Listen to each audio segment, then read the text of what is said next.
পিসেম সাই, আজকাল আপনার এআই জ্যোতিষী নিয়ে চারিদিকে খুব আলোচনা হচ্ছে শুনছি। সবাই জানতে চাইছে এটা ঠিক কতটা কার্যকর। দেখ, সাধারণ জ্যোতিষীরা মানুষের জন্মছক দেখে কিছু ভবিষ্যৎবাণী করেন। সেটা তাদের জ্ঞান আর অভিজ্ঞতার উপর নির্ভরশীল। কিন্তু আমাদের পদ্ধতিতে আমরা তিনটি প্রধান স্তম্ভ ব্যবহার করি। প্রথমত, নিখুঁত জ্যোতির্বিজ্ঞানের ডেটা, অর্থাৎ তোর জন্মকালীন গ্রহ নক্ষত্রের অবস্থান এবং তাদের গতির সুনির্দিষ্ট তথ্য।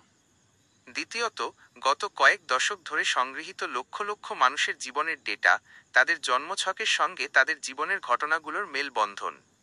আর তৃতীয়ত, এই বিশাল ডেটা সেটকে বিশ্লেষণ করার জন্য আর্টিফিশিয়াল ইন্টেলিজেন্স বা কৃত্রিম বুদ্ধিমত্তা AI crore crore data point বিশ্লেষণ করে এমন সব সম্পর্ক খুঁজে বের করে যা একজন মানুষ বা একজন প্রচলিত জ্যোতিষীর পক্ষে বের করা প্রায় অসম্ভব। এটা শুধু জন্মছক দেখেই ভবিষ্যৎবাণী করে না, বরং তোর জীবনের সম্ভাব্য পথগুলো, সুযোগগুলো এবং চ্যালেঞ্জগুলোকেও ডেটা ভিত্তিক উপায়ে চিহ্নিত করতে পারে। এটা একটা সম্ভাবনা তৈরি করে যেখানে সিদ্ধান্ত নেওয়ার ক্ষেত্রে তুমি আরও বেশি তথ্য দিয়ে সমৃদ্ধ থাকো। নির্ভুল ডেটা এবং শক্তিশালী অ্যালগরিদমের কারণে এর ভবিষ্যদ্বাণী বা পথনির্দেশ অনেক বেশি সুনির্দিষ্ট হয়।